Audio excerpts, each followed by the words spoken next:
Forrest Jr. and welcome to Volume 6 of the Useful Guitar series. A lot of things have changed from the original videos that I was doing.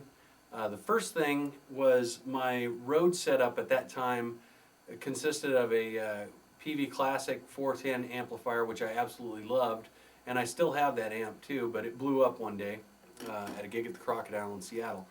And I was prompted to buy another amp, so I bought an AC30. Absolutely love the AC30, not going back to the PV. I love the PV, I still got it, and it's my backup.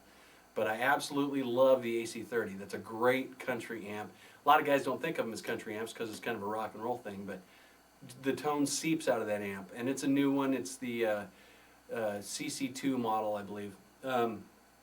Anyway, some of the other things that have changed from the original videos is my pedal board setup. I'm using a different compressor. I'm using an old Boss CS2, which I've always had one of those kicking around, but I never really used it live.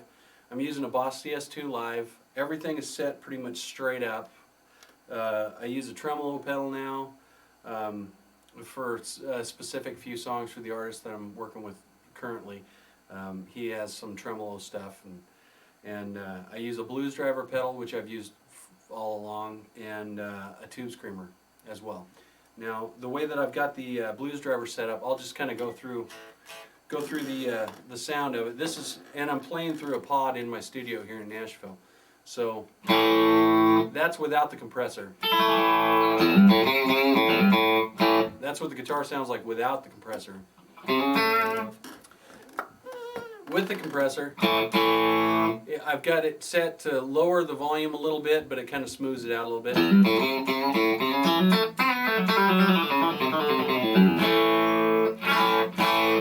And the tremolo pedal, it's basically set for that type of thing.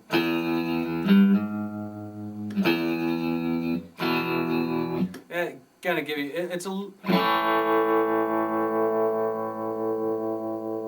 it's not real heavy. I don't have the depth set real high, but that's about the setting for that. The blues driver pedal, that just gives it a little bit of overdrive.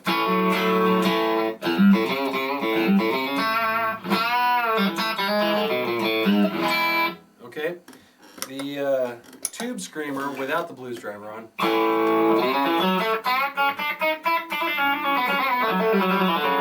That just kind of gives it a little bit more drive to it. So depending on the songs that I'm playing, if I'm playing something that's kind of more rockin', then I'll just use the, if it's like a Beatlesque type song, you know, where you're kind of, you know, rocking it out. You know, or like a Stevie Ray Vaughan thing, you know, then I'll use the blues driver pedal. If I'm playing something a little bit more straight ahead rock, I'll use the tube screamer. 90% of the time I'm using the blues driver pedal, and then when it comes to a solo, you know, I want it to stay fairly clean. And when it comes to solo time, then I go ahead and I'll kick on the tube screamer.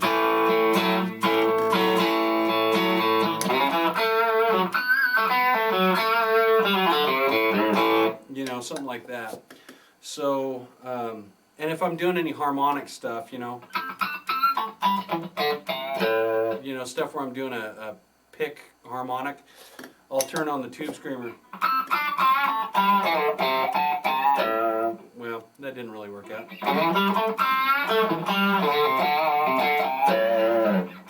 Well, you get that picture. It's just set up for a little bit more grit to it. When I'm playing slide, I have both of them on because it fattens the sound up, and I want it kind of gritty to cover up the fact that I'm not a great slide player. And I also use a volume pedal, and that's pretty much it. My main Rode guitar is my Paisley Telecaster, which I've had for years and years. And this is actually my first Telecaster. This is my Frankentelli.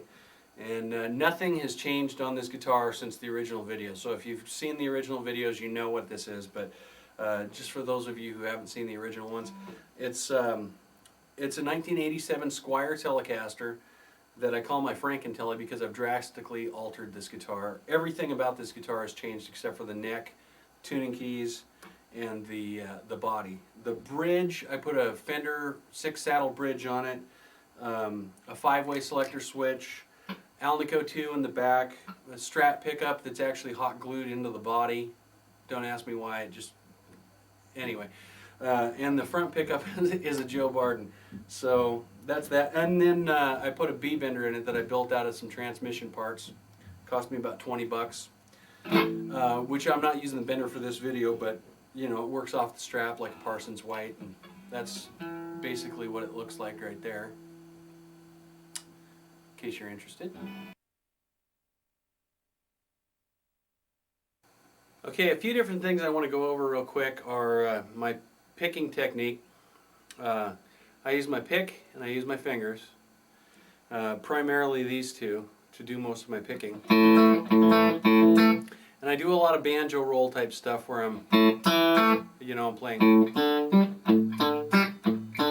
like that, and I'm muting with my palm. That's pretty much my whole style there. I do a lot of that, a lot of the muting. And you should actually start working on that. If you're not using that, well, there's guys, if you can play with a thumb pick, and that's a really good way to do it if you can play with a thumb pick. I just happen to use a flat pick. Picks that I use are, I use Dunlop 60s, been using these for years, and they work great. Another thing that I do is sometimes I'll pick block with my pick and my fingers, so where I'm actually,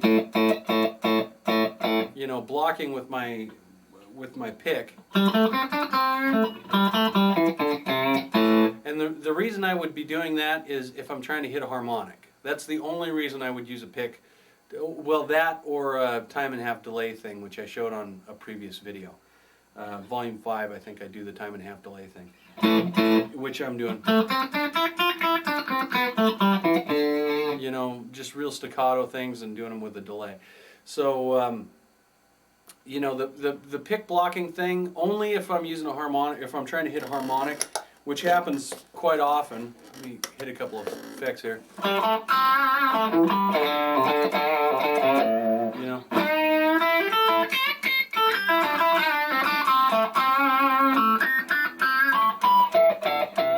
Another thing is wherever you pick it on the fretboard, you know.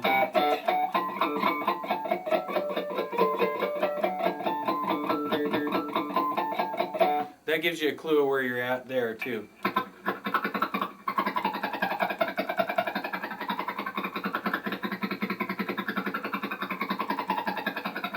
You can actually get some kind of swooping chorus effects out of using that, you know. You know, that's the pick blocking thing. Most of the time I'm just kind of rolling off or hammering on. You know, sometimes I'm not even using the pick.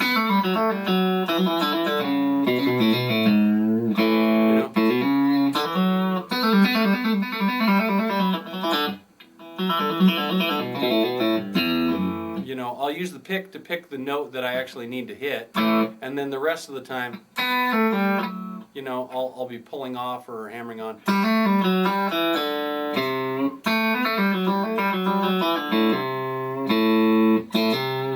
If I can hammer onto it and I don't have to pick it, that'll speed me up a little bit. So, you know, stuff like that.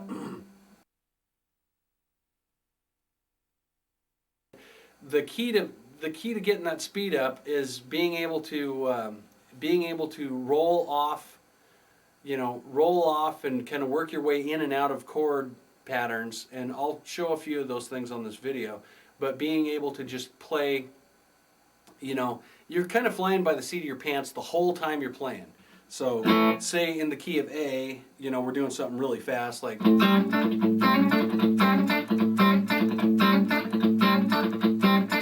You know, that speed, which a lot of the songs are in A. A lot of the licks would be just rolling off.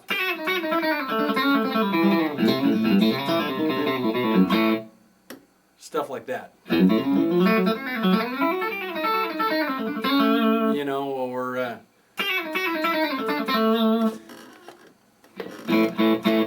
anyway, so I'll go over some of those really fast licks and kind of how I get that speed approach. I'm going to try to make most of this video about playing faster and just basically, you know, working up your speed. The first thing in working up your speed is getting these fingers going.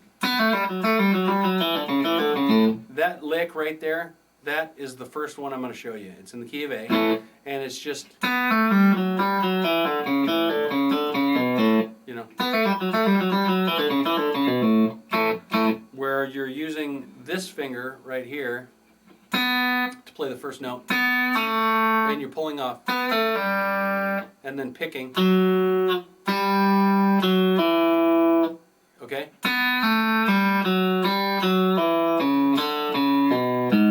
Something like that. Really fast.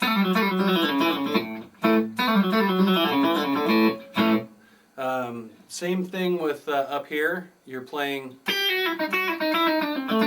You start with the same fingers. I'm always using this one right here to start off with. And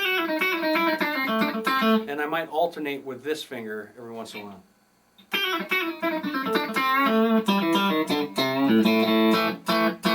Okay, over the key of A, there's all kinds of different stuff that I would do, but most of it, you know, most of it would be rolling off and onto and hammering on and pulling off of strings with anything that I can use open.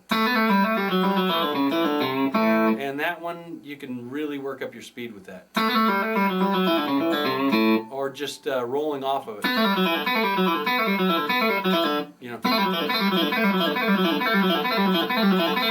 You know, just basically rolling off stuff. Like in the key of G would be the same thing. You could just do a bunch of roll-off licks, you know. You know, same type of thing where you're...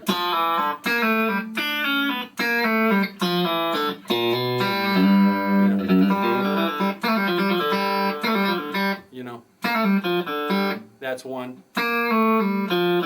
Or there's another one. That's picking it, but if I'm not picking it...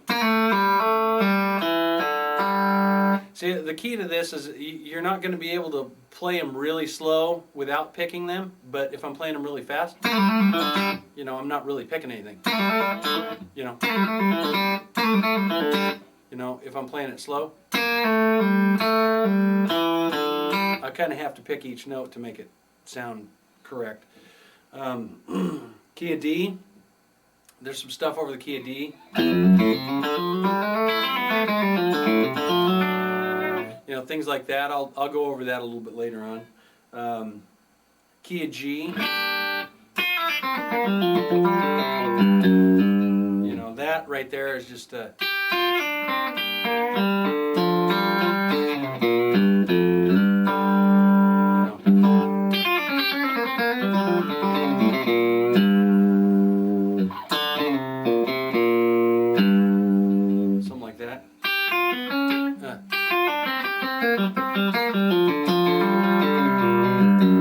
where I'm using open strings.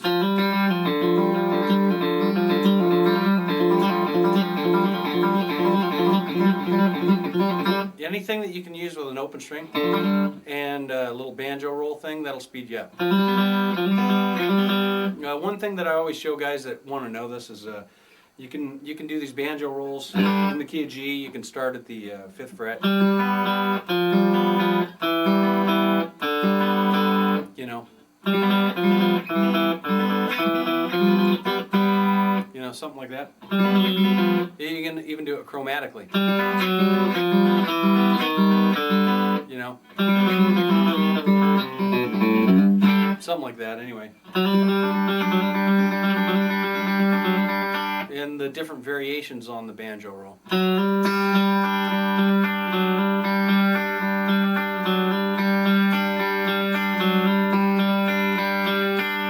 Real slow. And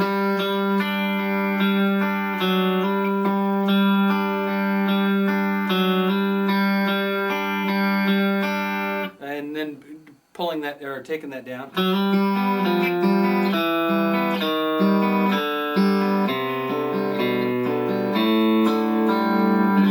Where you're actually changing the strings. You're starting off with the D, G, and B.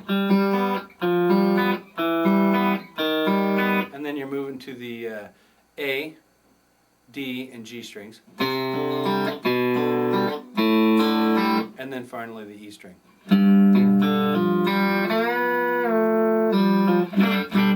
Okay, so that'll give you some ideas of how to speed things up. A lot of the speed related stuff is just pulling off of strings.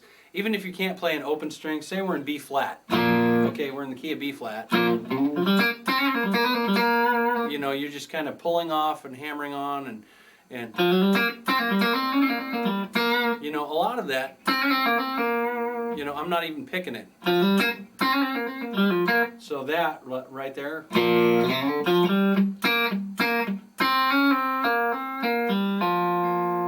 know, and then I'll pick the last note.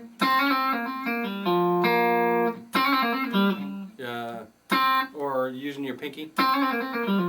When I use my pinky, I'm usually not playing that fast because my pinky kind of slows me down a little bit. That's my slowest finger.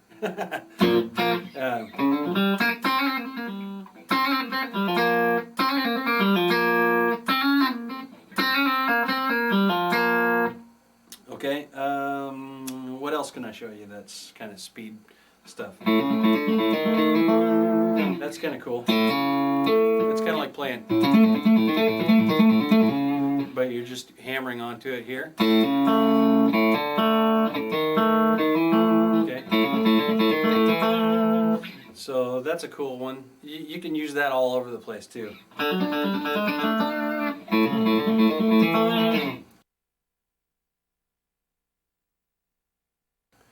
Another thing I'd like to cover on this DVD is some swells and things like that I would use. They're not really speed oriented, but you know, you can use your volume control.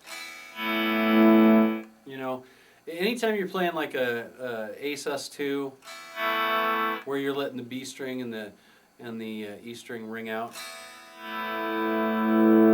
You know, you can use those for pedal steel effects too. You can use your volume knob on your guitar, or I use a volume pedal. So, oops, hit my tube screamer there. Sorry about that.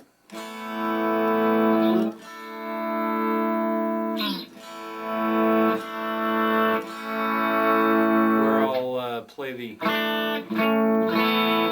okay. Or if you're rolling into a pedal steel thing.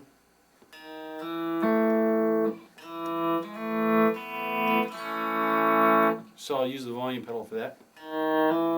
You know. And then basically I'm just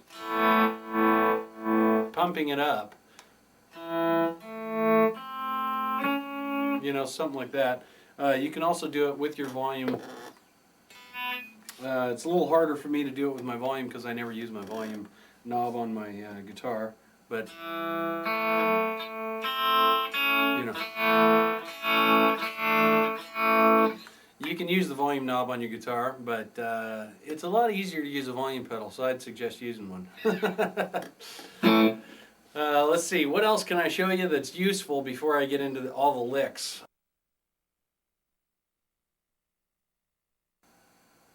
Okay, now I'd like to go over a couple of rhythm things. When you're playing electric guitar in a band, you're not really playing a whole lot of rhythm guitar like straight ahead.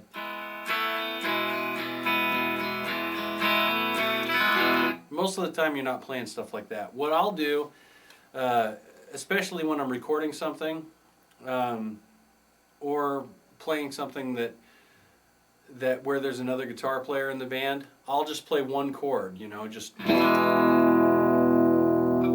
so say the song is a,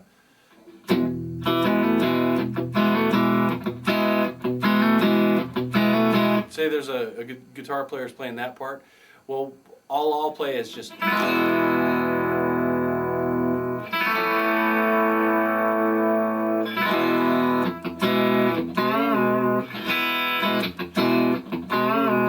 something like that, where I might do that bend.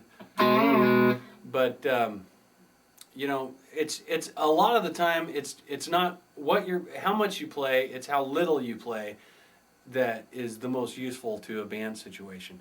A lot of times I won't play anything at all. I'll just play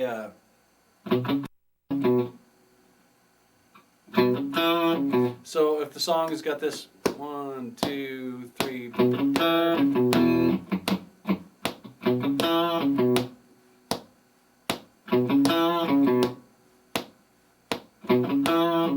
while the other guy's going,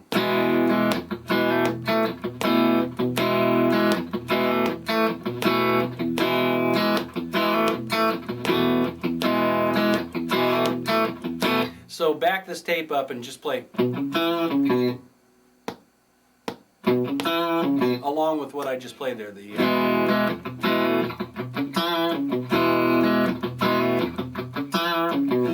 And another thing is you can do that, if you don't have a second guitar player in the band and you're playing a song like that, then you can do both parts like that.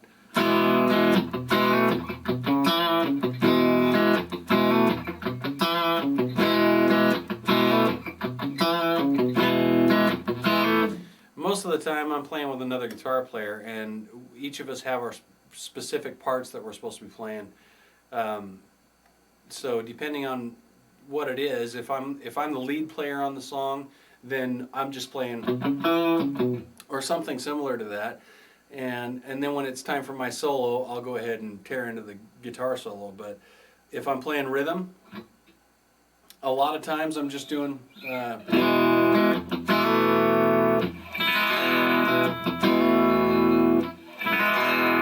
just really simple stuff. The key to making music is not how many notes you can throw in there and showing off and being the fastest guitar player on the planet. That's cool and everything, and I like showing off every once in a while too, but that's not what it's all about. It's really about being a team player and playing your part in the song and making the song better by you playing whatever your part is.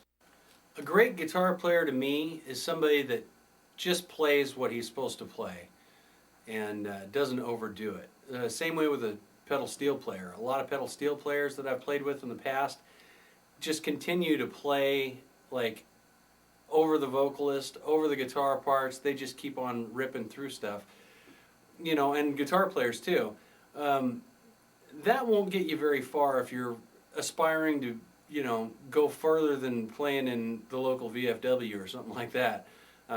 If you want a real gig, where you're playing on the road with somebody or you're doing session work or something, then you have to know when to play and when not to play. And that's the biggest key. Some of the cool stuff is just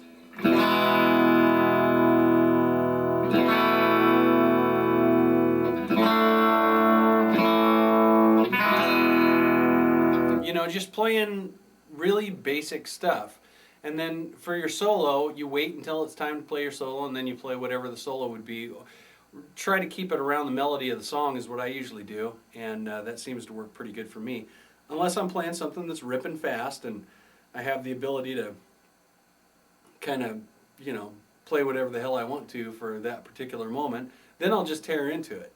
But, 99.9% of the time, your goal is to make the song better and not to overplay.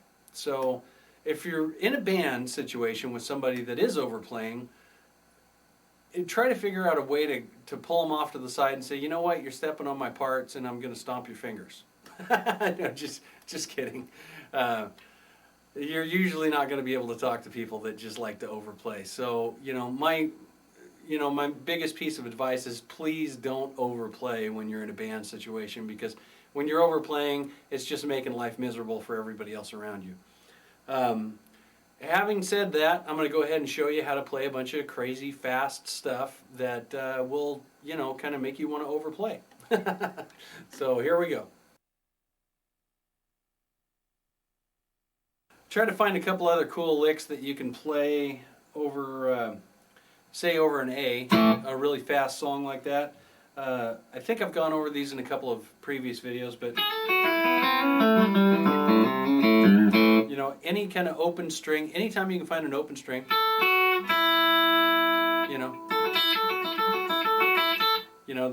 there's a lick right there where I'm playing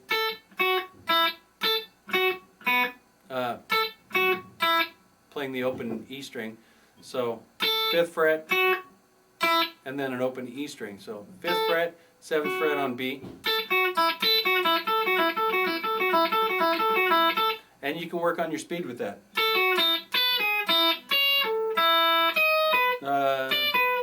There you go.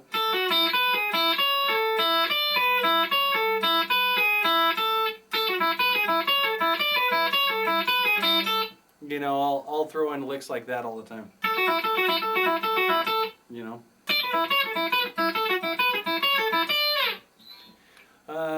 Some other cool stuff over an A chord. Well, let me go back to that descending thing.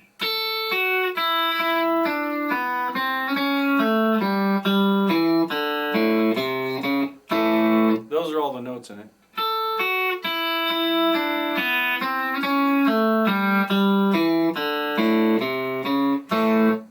And fast, or you know where I'm at the end of it. I like to use that a lot too, where I'm rolling up to it.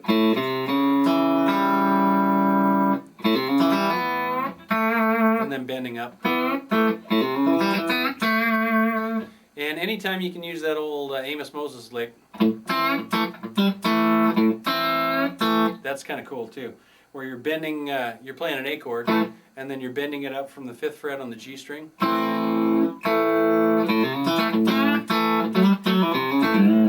You know, and then maybe doing the wiry there. That's a lot of the stuff that I do incorporates those.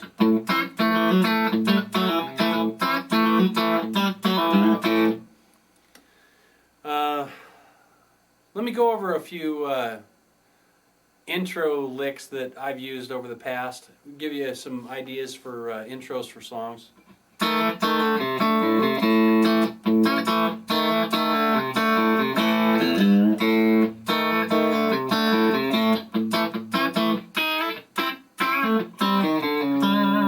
You know, stuff like that where I'm hammering on. I'm playing an A chord. Okay, but I'm hammering on from the 1st to the 2nd fret on the D string, and then coming back down.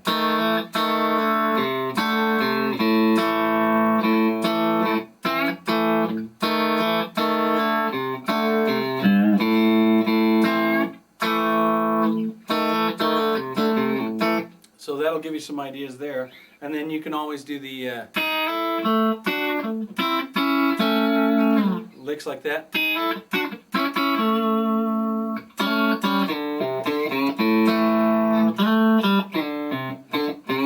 There's one that I don't think I've ever showed anybody on any of these tapes, but where I'm sliding up to the 7th fret on the D string, and then sliding down to the 5th fret from the 7th fret on the A string, real fast. Okay.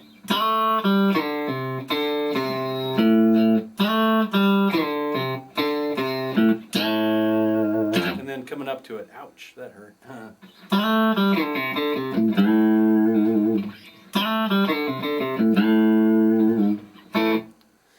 Okay, here's something I picked up off of a video a while back. I'm not sure who it was. I think it was I'm not even sure, but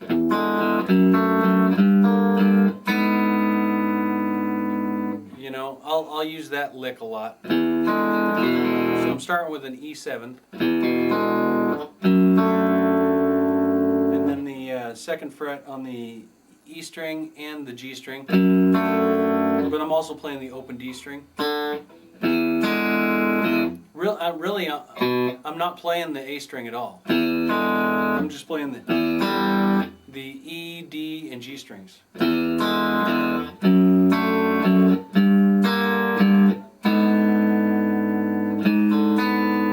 that's what I'm playing.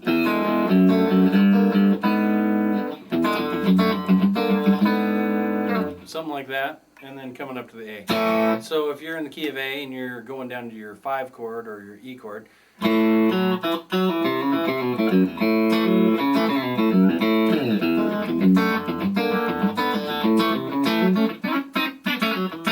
so that'll give you an idea, something you can do with that. Okay, say you're playing a song in the key of A and you want to lick over the D chord. Okay, here's one that you can do that's pretty easy to do. Okay.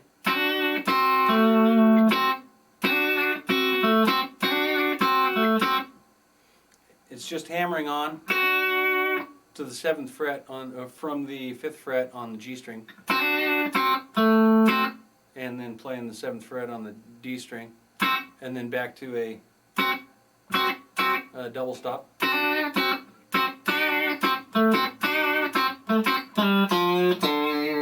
Something like that.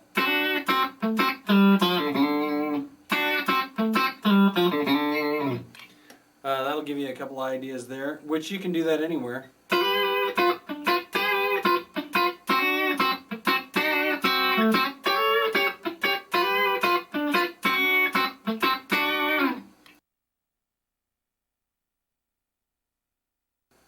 Another thing that I like to do is, you know, licks like that. So say I'm in the key of G. If I start with the G, you know, the notes in a G chord here, you know, and slide those up, and then bring them back down. But you're not actually playing them when you come back down.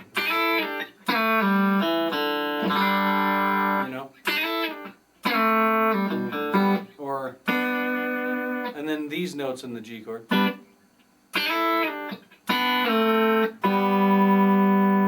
Okay?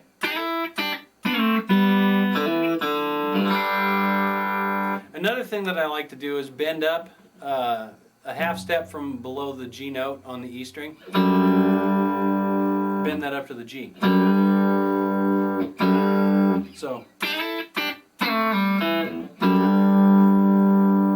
something like that.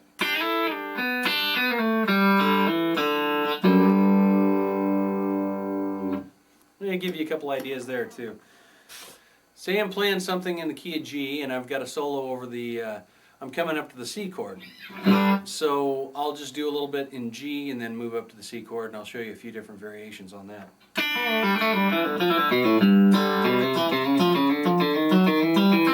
You know, something like that, or try it again.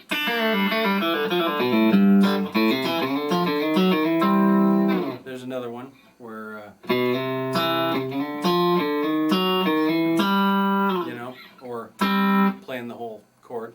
Another variation on.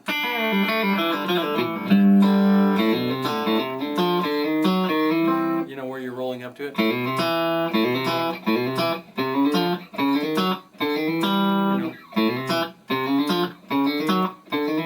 There's all kinds of different ways you can do it, or pulling off of it. Here's another one.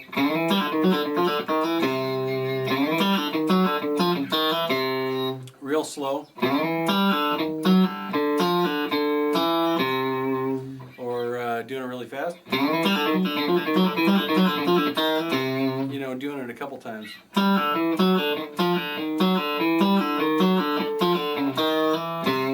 Something like that. There's all kinds of different things you can play with there.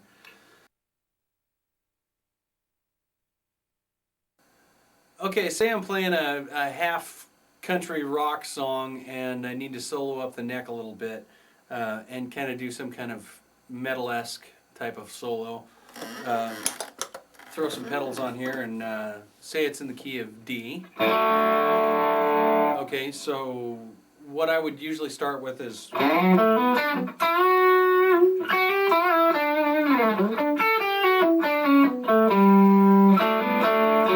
something like that, where I'm just kind of sliding up to you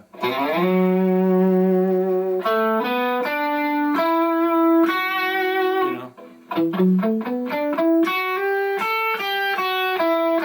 those are the notes that I would usually use. And maybe bend that first one up, give it a little vibrato, or you know, pick block it and get that harmonic thing.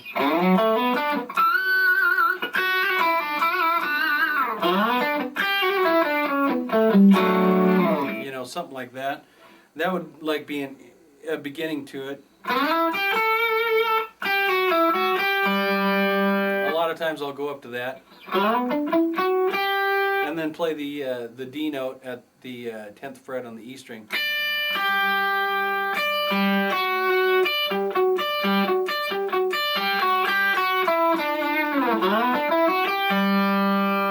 Because that always sounds kind of cool. Sometimes I'll you know, play both notes at the same time and hammer on.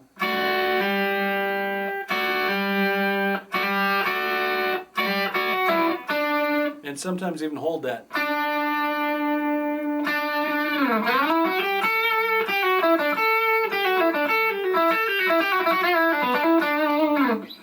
So again, that would be...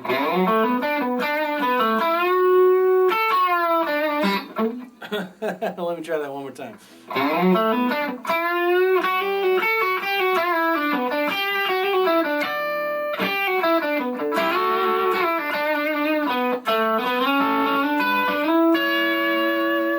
You know where I'm kind of going up to.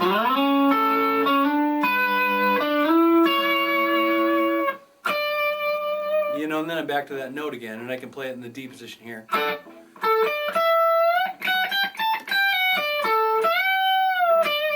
You know, anything that you can do around that D chord. So you can do some real anthem type solos, you know.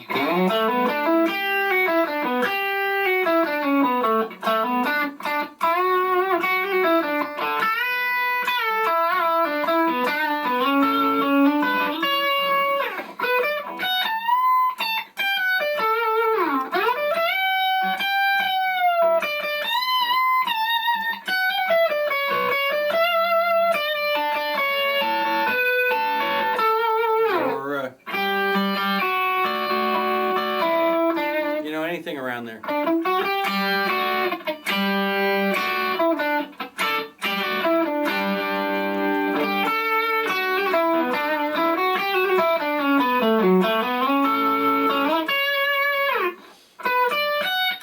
There's another one where I'm just playing, you know.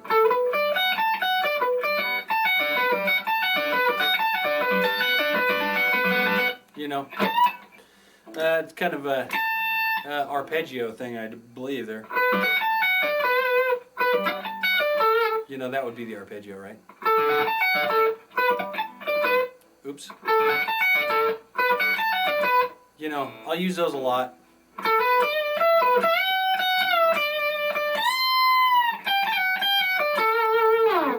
You know, anything like that.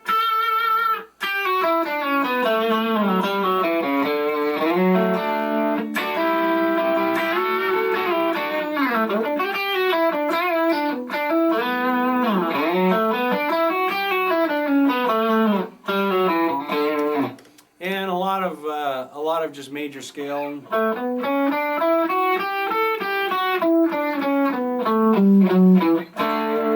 I never think of it like a major scale, but that's pretty much what I'm playing.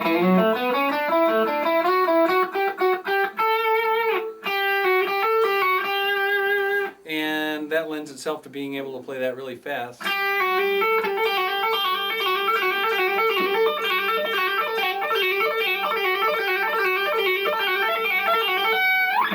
And where you could go into that Eddie Van Halen stuff if you want to. which you don't really hear that a whole lot in country, but it's kind of cool to throw that in every once in a while. If I'm playing live, I'll do that stuff if I think I can get away with it. The guy that I've been working with lately, the latest artist gig that I've been playing, he really doesn't want me to play that stuff, so I don't, because I kind of like to keep my job. An intro to a song that I wrote called Hillbilly City, which was recently demoed and hasn't been released yet. It's a country funk thing.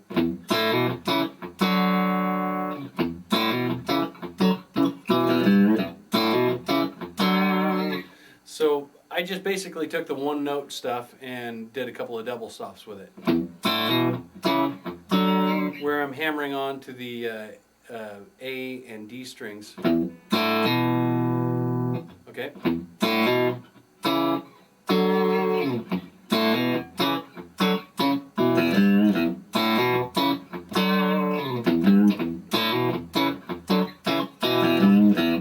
one of the licks that I played as a lead part over that, with that as being the first lead thing that I did over that was just a chord. It was where I'm just playing the 12th fret on the D string, 13 on the G string, and 14th fret on the B string.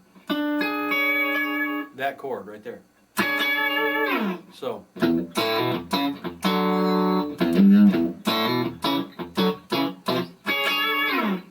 Okay, so that's the first little lead thing, and then I did the you know, to.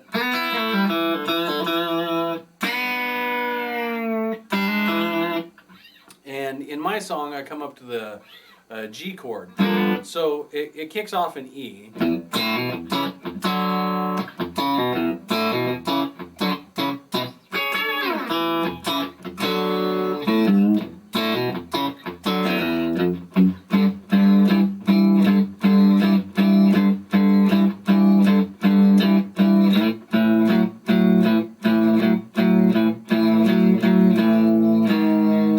I mean, that's the basic rhythm part that I played on the record, or on the demo, and the lead guitar parts over that, you know, besides the is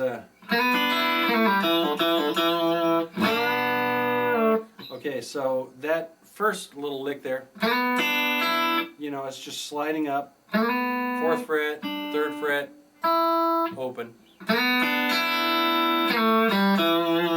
And releasing it, or bringing it back down, and then I play the, you know, the classic pedal steel bend, but I'm just playing the G and the B strings, you know. So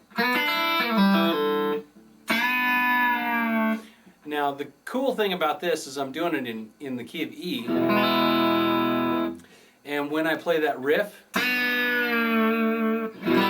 you know, that'll come back to an E, or if I'm going up to the G like I do in the song, okay, I can raise that string back up, and I'm back up to a G chord. So that's what I did.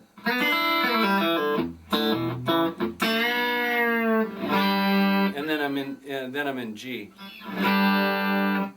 See how close I am in tune here. Anyway. I'll go over a couple of funky things that just slow things down a little bit, and to play the funky stuff, you know, it's usually on a pretty slow kind of groove, you know.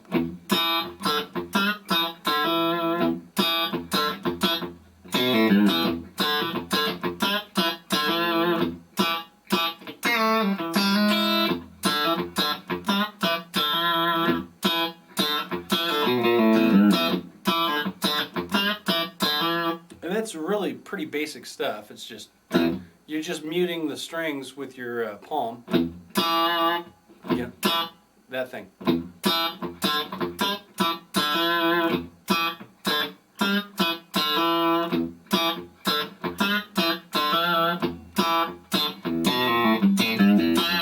You know, and coming back up to that note.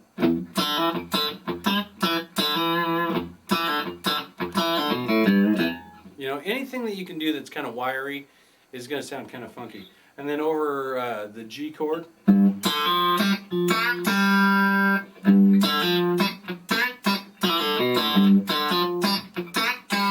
where all I'm doing is just hammering on,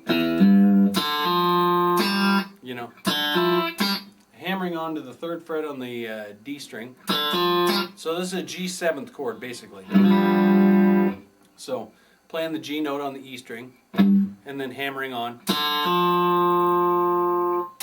and then playing an open G, and then bending that up from the 2nd fret and releasing it.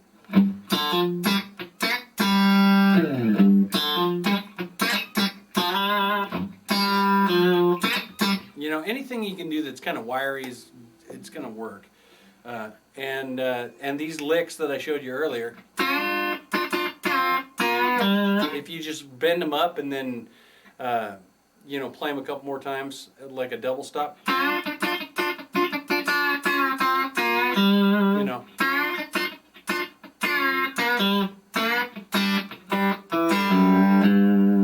or bending that up to the, you know, from the 2nd fret, playing the chord that way.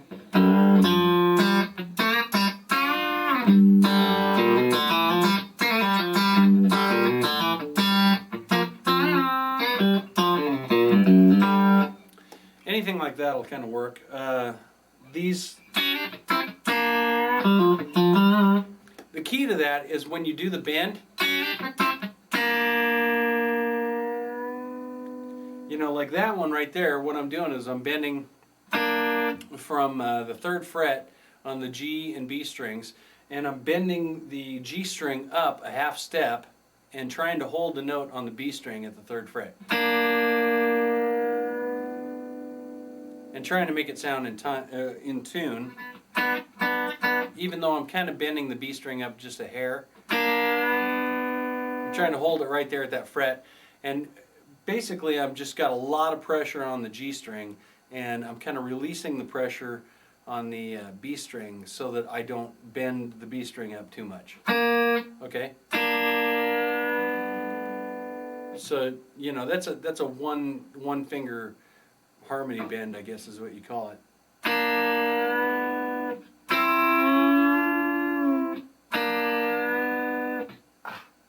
And it's painful when you do it slow, but if you do it fast, it's not that bad.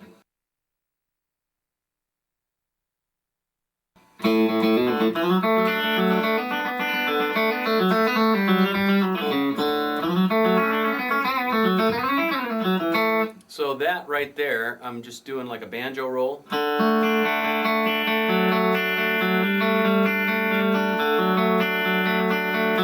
So I'm hammering on.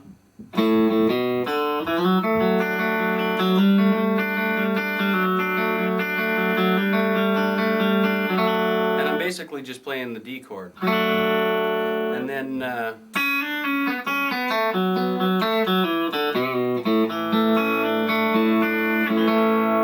so that real slow is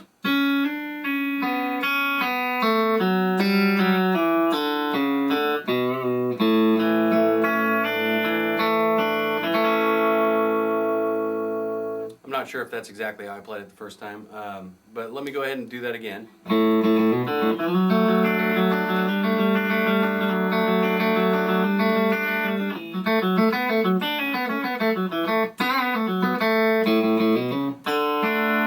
So there's one way of playing it. Another way that I would probably do it is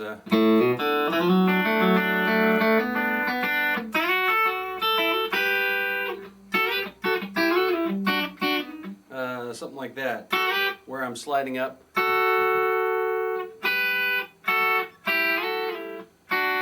and then when you roll off that lick right there, you can do that really fast and it sounds pretty cool. So, or some variation of it.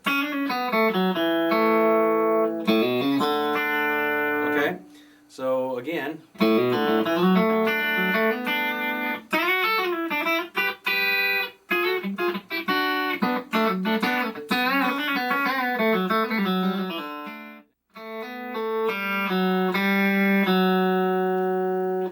that gives you an idea of another lick you can pull there. So anytime you can pull off to an open string and do it in time, that's going to sound cool. So that's some ways to like learn how to play some really fast stuff.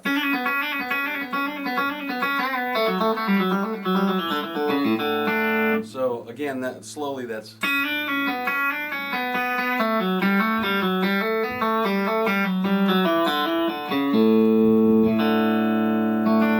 back to the D.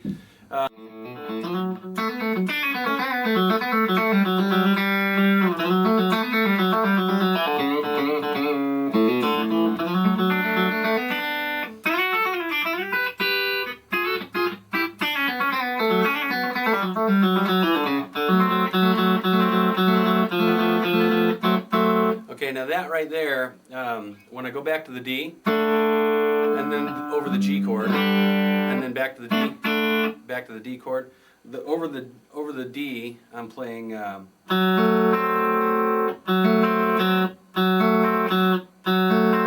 So I'm at the 4th fret on the D string, 2nd fret on the G string, 1st fret on the B string, and then coming back to the D string. Do that 4 times, and then 3rd fret on the D, 2nd fret on the G string over the G chord.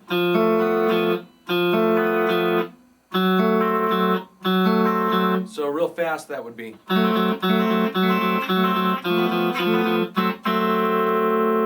So that's kind of a cool lick. And then say the next chord would be a B minor.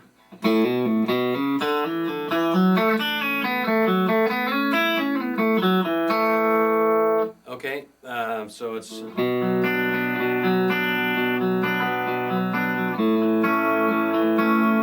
okay. So let me play that whole section, and then I'll break down that last part. The last part, actually, I should break it down real quick. It's 2nd fret on the A string.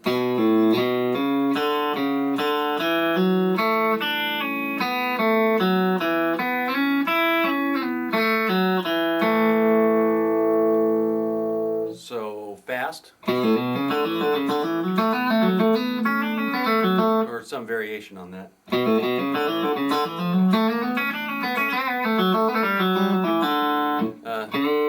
And coming back to the D. So let me just go ahead and play through it and see what I come up with.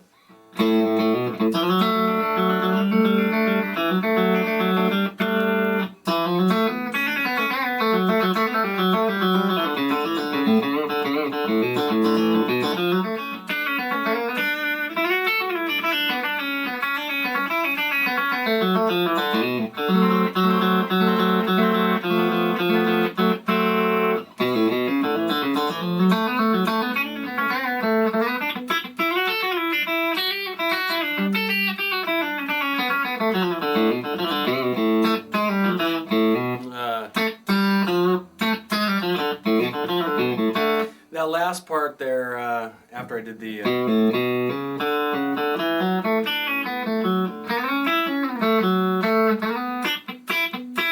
that's kind of a pedal steel lick.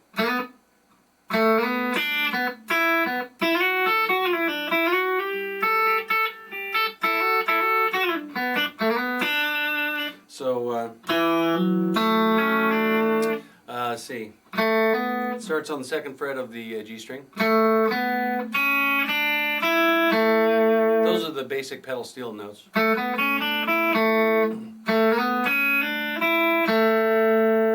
I'm actually only picking. I'm not picking it. I'm plucking that with my finger. Picking the first note and the 2nd note, and then plucking it with my finger, and hammering the next 2 on. And that gives you kind of a flowing sound.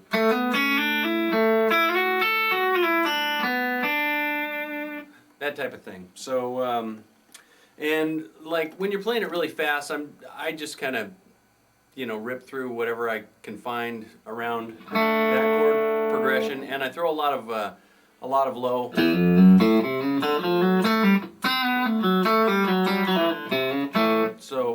that lick right there, starting at the open E. Okay. So it rolls up to the 2nd fret, 1st fret, 2nd fret, open A, 3rd fret on the A string, sliding that up, and then open D. And to finish that off, I would probably slide up from the 3rd fret on the D string to the 4th fret, playing open G, 2nd fret on the G. So, or, you know, hammering onto it and pulling off from the 4th fret to an open G string.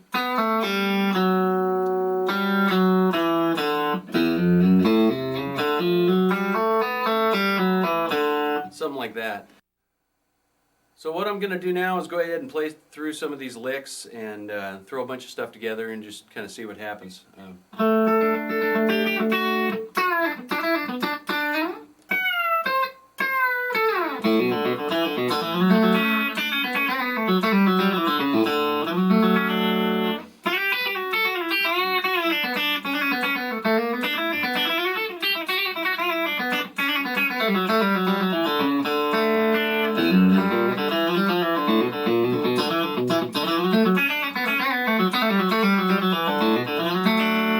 Notice how I kind of roll things together even though they're going over a different chord.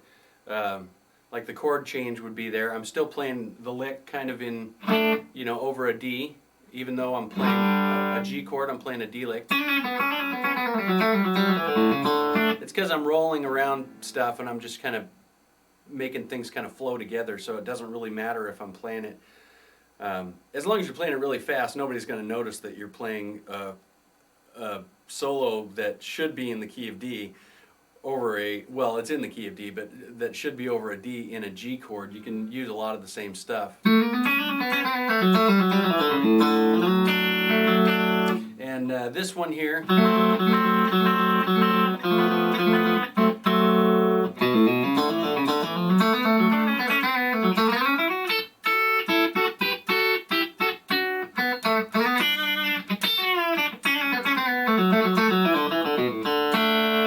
what I'm doing is I'm using my pick and my fingers.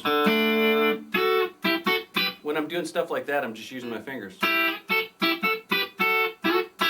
It looks like I'm picking it, but I'm actually not. I'm just using my my middle fingers.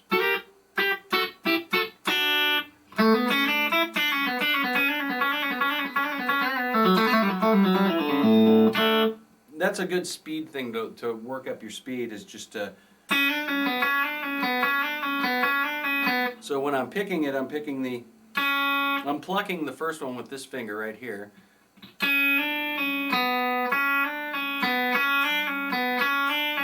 And the only note that I'm actually picking with the pick is the 4th fret on the G string.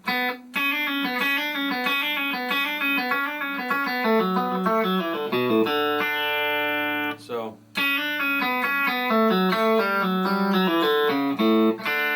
a lot of the speed is actually not picking it. You know, if I picked every note, it would be a lot sloppier than just rolling along with it and playing as many open notes and roll-offs and hammer-ons as you can, and also using your middle fingers or even your pinky if you can pull that off. I don't usually use my pinky for much right hand, but when you're rolling off things, you can do them really fast. So some of those licks, like really fast, you know. You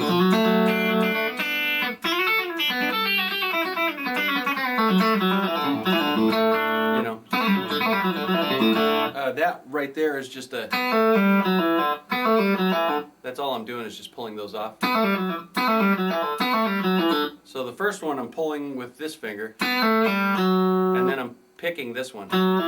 So I'm alternating between this, between my middle finger and my pick,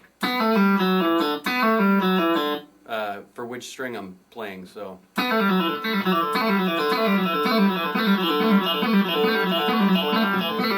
And you can build your speed up like that. So.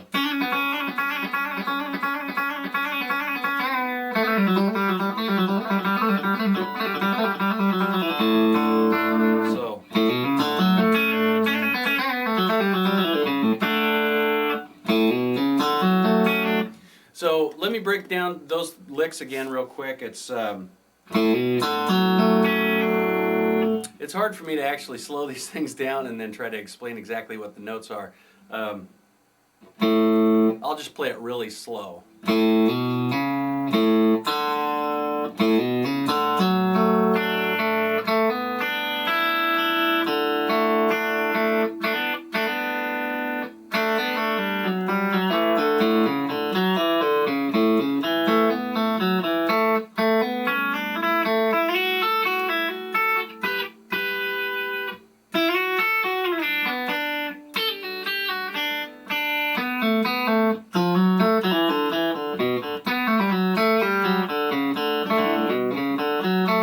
And that right there, I was just plucking along the strings, you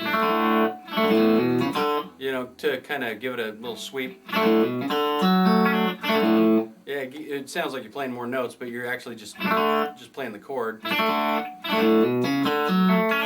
it kind of sounds cool. Let's move on from this stuff in D, and I'll go over some really cool stuff in the key of G.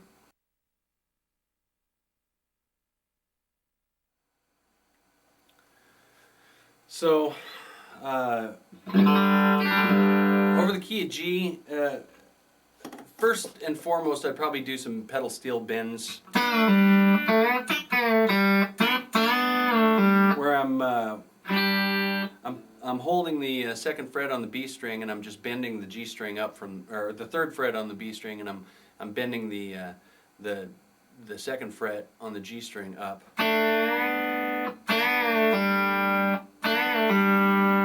Releasing it. And another thing you can do is move that up.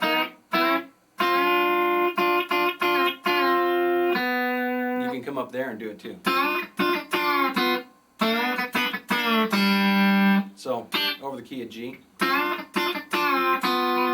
We're releasing back down to here. Okay? So, what I'm doing is I'm just plucking that string and I'm blocking it with my finger. So, like that. Okay?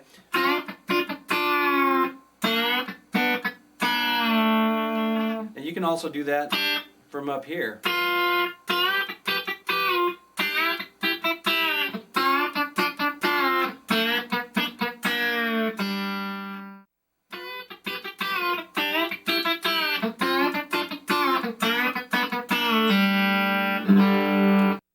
But you could keep going.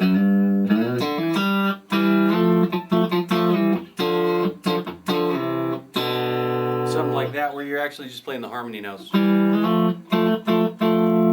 Like that one right there.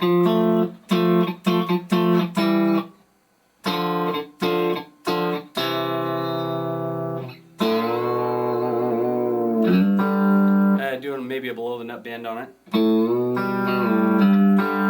That's another cool thing you can do in the key of G is you can pull off a lot of below the nut bends. So, say you're playing something slow.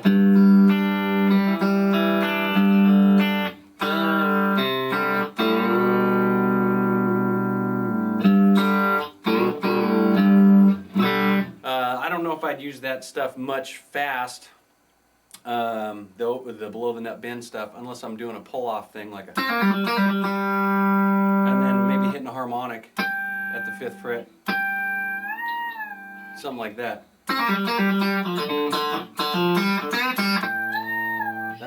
Nah, that doesn't really work, but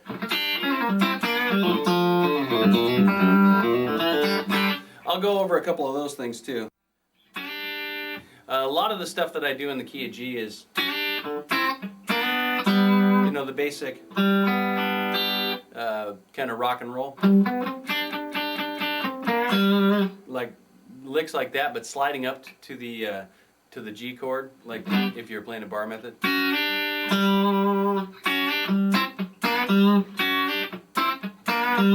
Then kind of bending that up. Okay.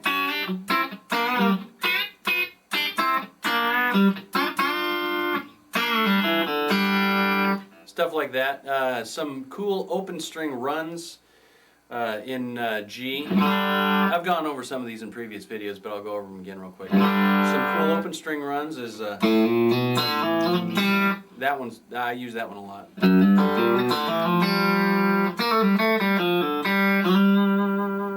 And that's just sliding up to the G and playing the D and G strings open. We're plucking them with these fingers.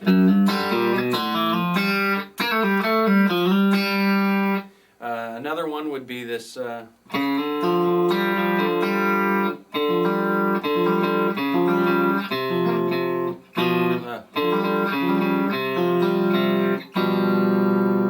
kind of cool, where you're starting with the 5th fret on the A string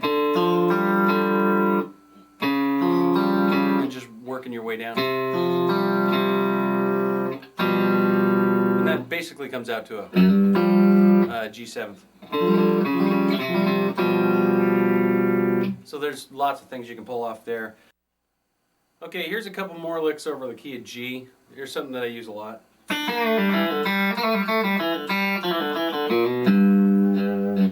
And real slow, that's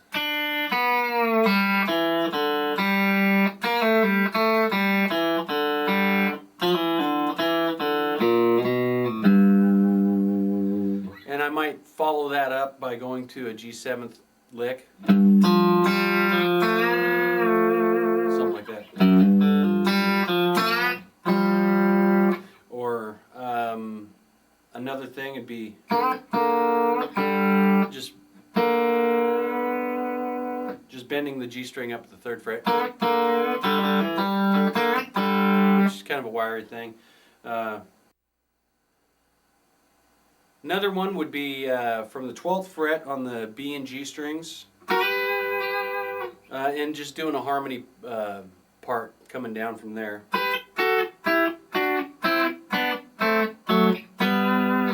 That one I've used several times, and I think I stole that from an old John Jorgensen lick from a Desert Rose Band song. There's a lot of different ways to do it, where you're plucking it and then stopping, but you're actually muting that note with your palm. Something like that. So you can pull that one off several different ways.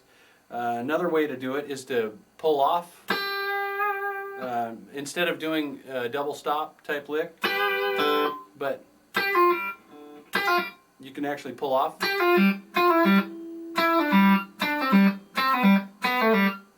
You know, something like that.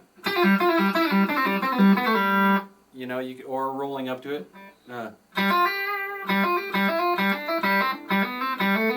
So there's lots of different things you can do there, or just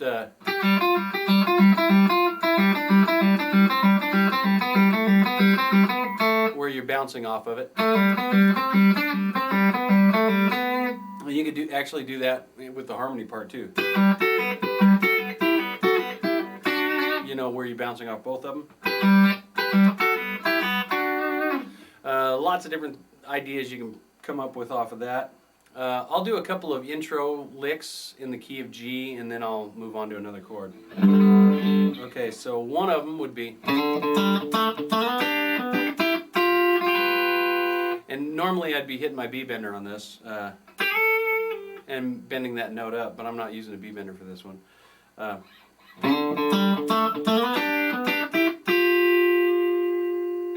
Okay, real slow, that's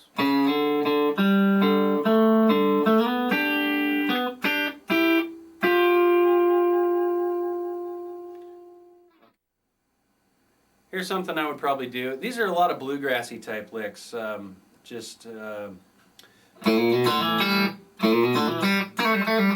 It's a lot of rolling off. That's how I get the speed.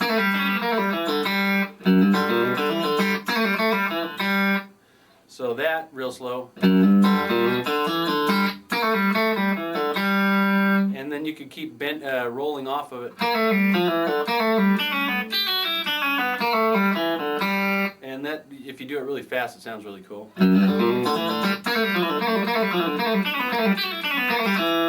Something like that.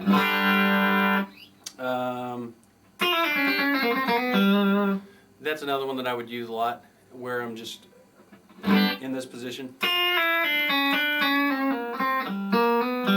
Something like that. Let me do that real slow. Something like that. Try that real slow.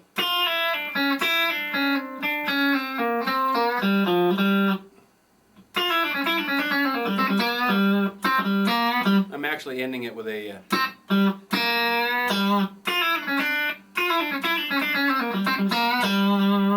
so that's something cool in G. Over the key of A, you can use the same licks. But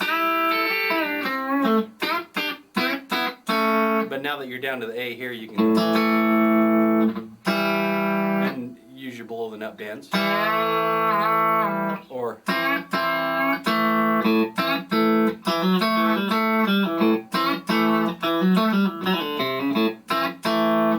that real slow is just playing an A chord and then bending it up from the 5th fret.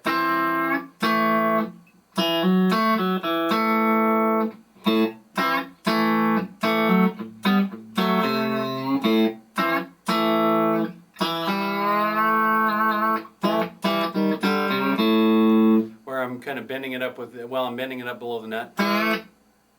And then coming down from the 2nd fret. So.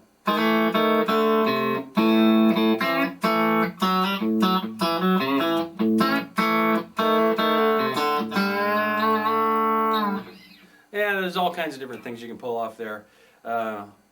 Same, you know, same licks. Stuff like that. If you do them really fast, they sound really cool, but you just, you know, or stuff like that. You can come down to that note too.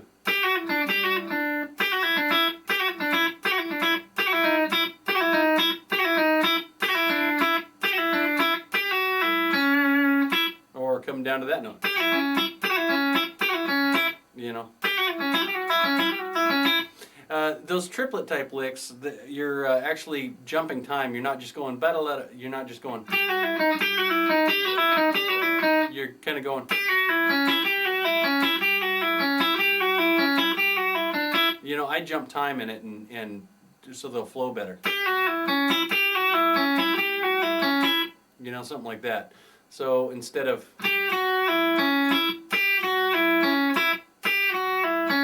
I'll do it and the next time I come around to that note, I'll be jumping the beat a little. You know, something like that. It gives you a couple ideas of how I kind of roll into things and speed stuff up. Let me just kind of jam over an A real quick and see if I can come up with anything interesting.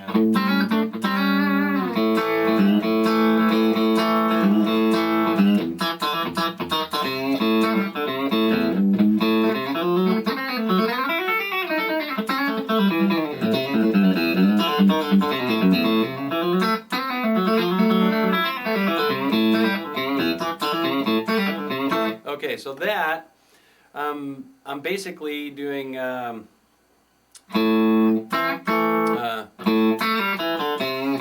classic Buck Owens type thing, or Johnny Cash thing actually, and then just kind of playing anything that I can around this chord. So like that one right there. So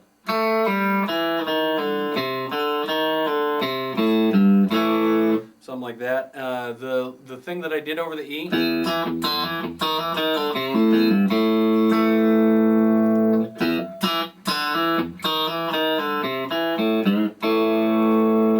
came up to the D chord, I did this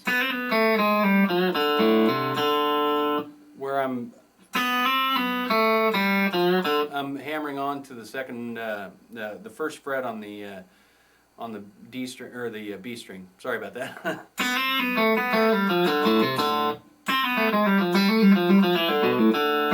There's all kinds of different things you can do there. It's a lot of hammer-ons and pull-offs.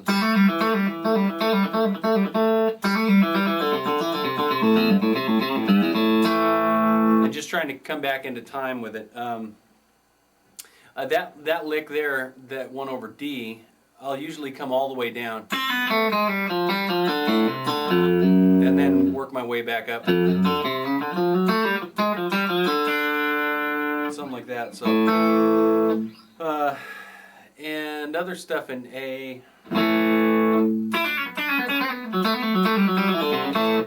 That one right there is just something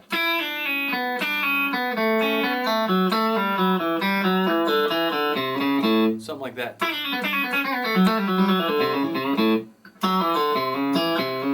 Where I'm kind of rolling back up to it. I might be bending one note in the middle of it. I think that's the note I'm bending. So, try to slow it down here. It's hard to do it slow.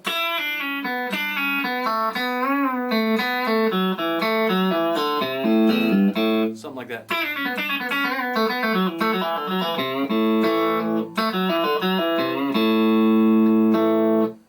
Gives you some ideas of some stuff in there.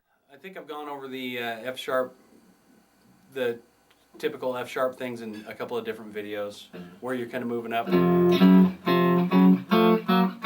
Every note that you would play in an F up to an F sharp. So, or if you're playing in a minor, you know. Every note that you would play, you're just moving it up a half step. So that gives you some ideas. You can do that anywhere along the neck too. It's just based out of a bar chord.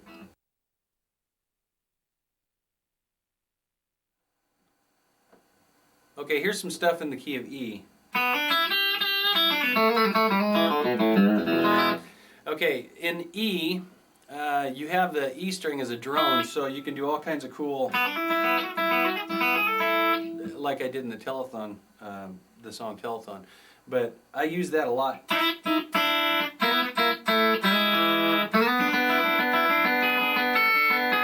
There's kind of a cool Beatle type lick that I used on a song a long time ago, where I'm just doing a roll and letting everything ring out.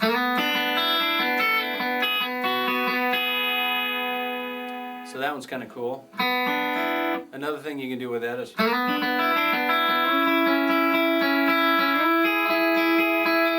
where you're just working your way up to that chord position.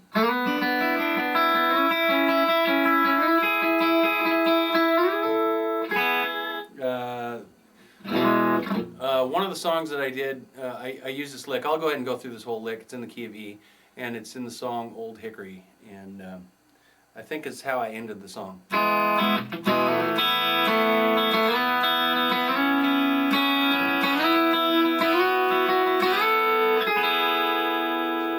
that gives you kind of a cool idea of some stuff that you can use the drone, using your B and your E strings as drones.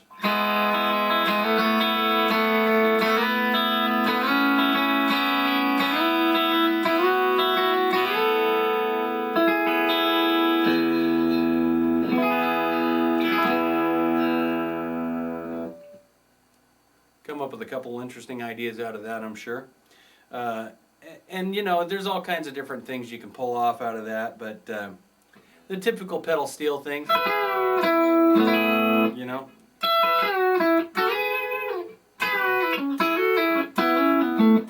That one is just, you're basically coming from this position, and then hammering both the B and the G strings on. So.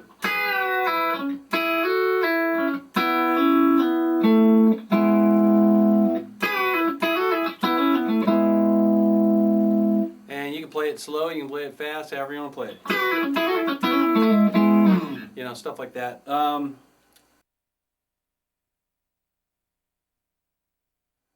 There's a really cool pedal steel lick I want to show you on here. I haven't figured out a place to use this yet, but I've been listening to a lot of pedal steel stuff and trying to figure out the licks, specific licks that they're playing, and trying to figure out the easiest way to do it. I haven't quite figured out an easier way to do this yet, but you know, I'll incorporate all these in a later video. But this one lick I want to show you, it's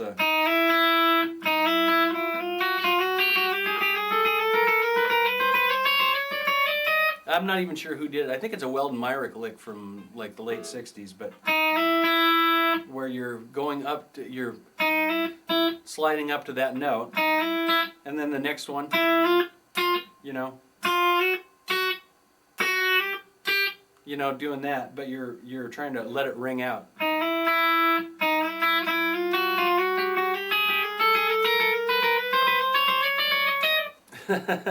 But it's really a long stretch, and it actually hurts. So.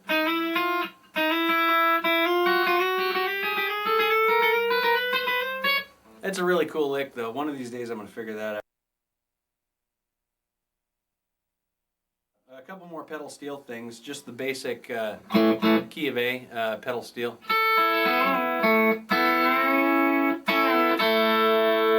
Or another way to play that is bending it up like that.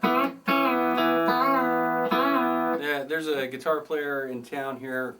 He's a really famous guitar player now, but he used to always do these licks like this. And in fact, he still does, but he does it really fast. When you're playing really fast, instead of doing it like that, if you're doing these licks like that. Let me try that again. I'm not even sure how to incorporate that in there.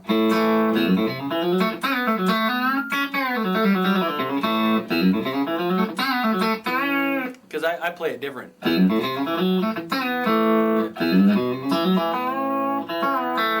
Anyway, that's a kind of cool lick if you can figure out how to incorporate it in there and play it really fast, or in any key.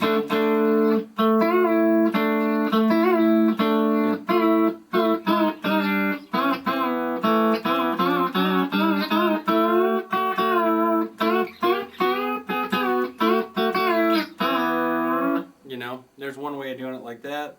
You can do it, you know.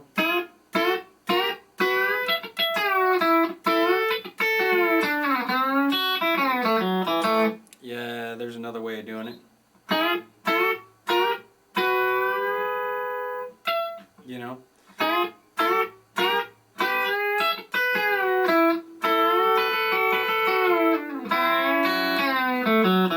Or playing it.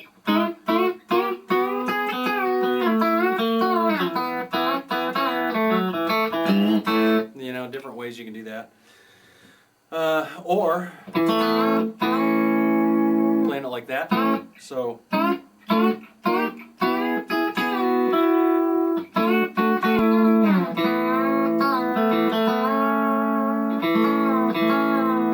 Lots of different ways you can play that same bend, bending it up or down. And there's always the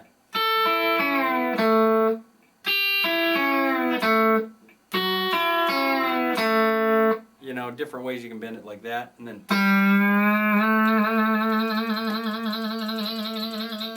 ouch.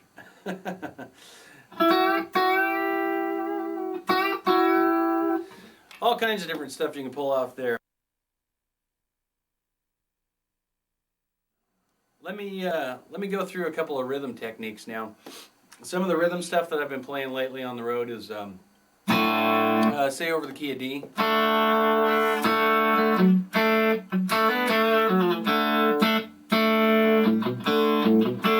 You know, stuff like that where you're Or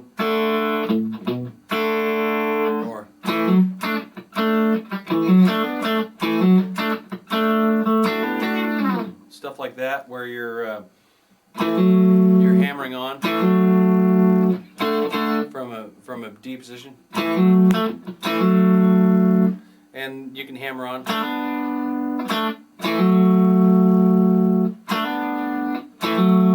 Or hammer on.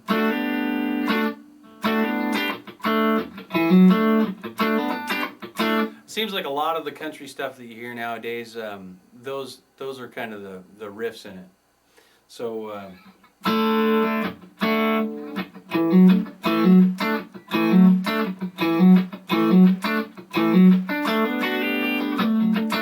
it actually sounds like an old Doobie Brothers thing, and that's probably where they got it from. I'm going to move on to a couple of slide things that I do, and I'll tell you what my settings are.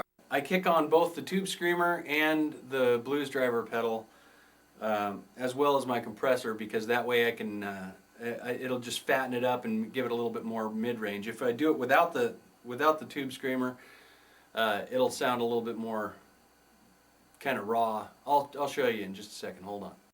Okay, so for slide stuff, I'm using this little finger slide. It's about half as long as a regular slide, and I put it on this on my middle finger here.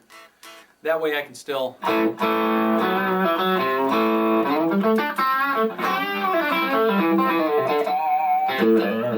play the regular licks, but say in the key of D, you know, something. Depending on the song, sometimes I'll keep my pickup selector in the back, you know, in the bridge pickup, you know. But a lot of times I'll kick it up into the front pickup. And another thing about my slide playing, I'm a pretty bad slide player, I think. I'm not the greatest. I just try to play, you know, as simple as possible to get my point across.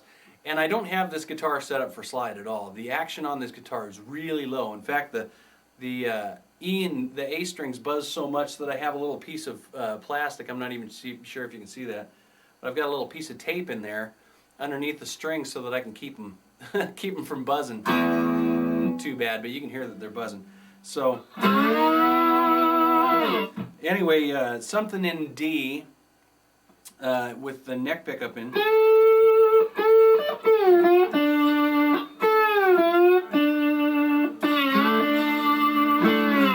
You know, just try to, when I'm playing slide, I'm trying to come up to the note, and then I'll sit there and kind of work it like that.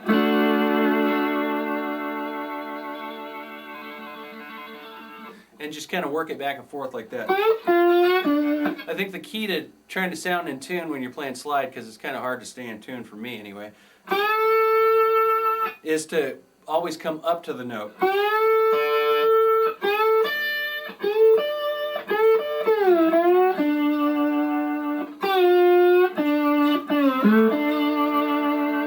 You know, key of G.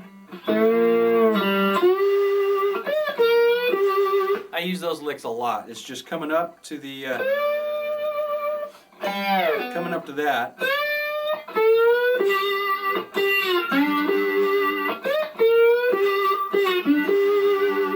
And then.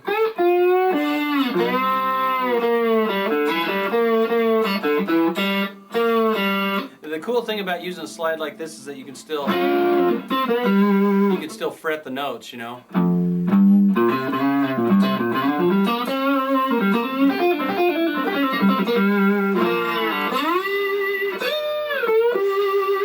You know, or in the back position.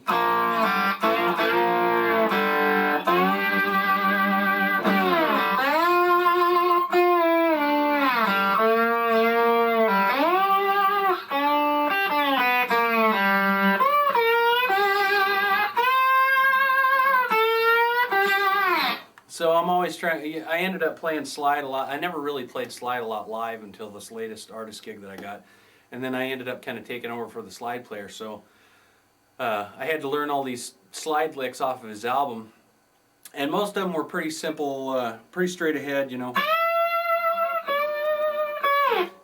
Most of them were pretty straight ahead licks, kind of like that one, or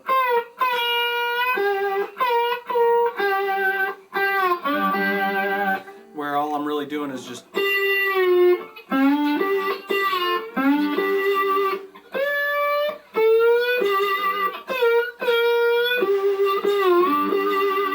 you know, stuff like that. And to compensate for my lack of experience playing slide, I just did a lot of vibrato, you know.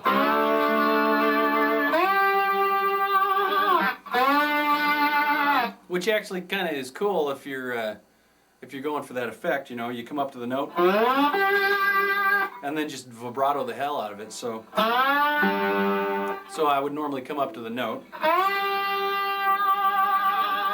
and then give it all that vibrato on it.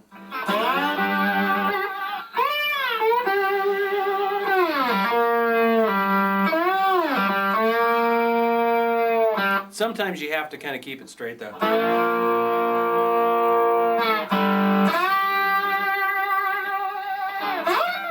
You know, stuff like that. I'll move on from the slide.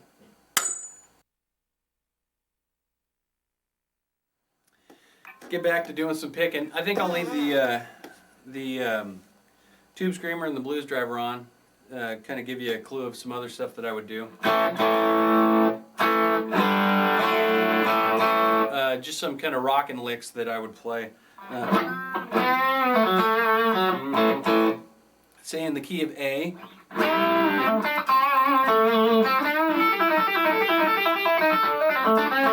That's something that I always end up doing. Is just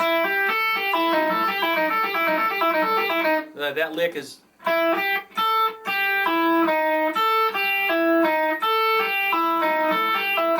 And I'll play it really fast.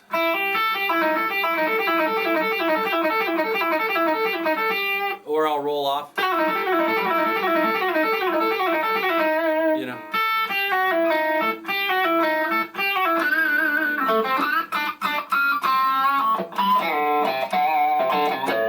And all I'm doing to get that harmonic effect is I'm using my pick and my thumb, and I'm muting the string slightly with my thumb.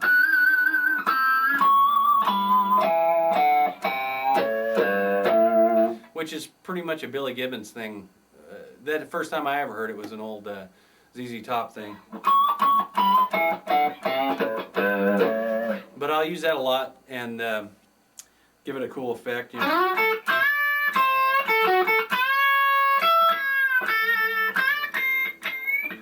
You know, stuff like that.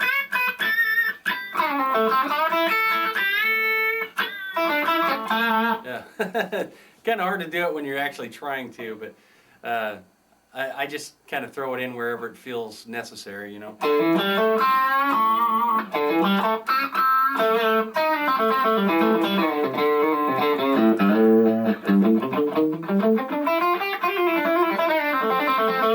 Oh, here's a cool lick that I did on my Telethon album. I'm not even sure which song it was, but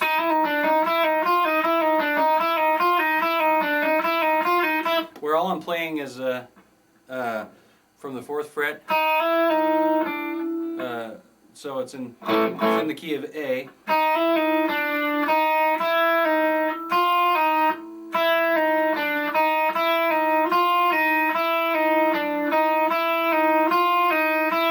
But when you play it really fast, it's slow, it kind of stinks, but when you play it really fast, it's kind of cool.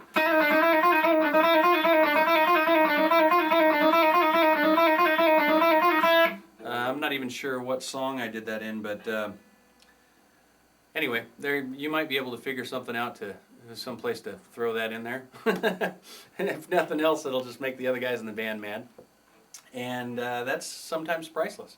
So some of it's pretty useful. That last little thing that's not useful at all. So I probably shouldn't show any more of that.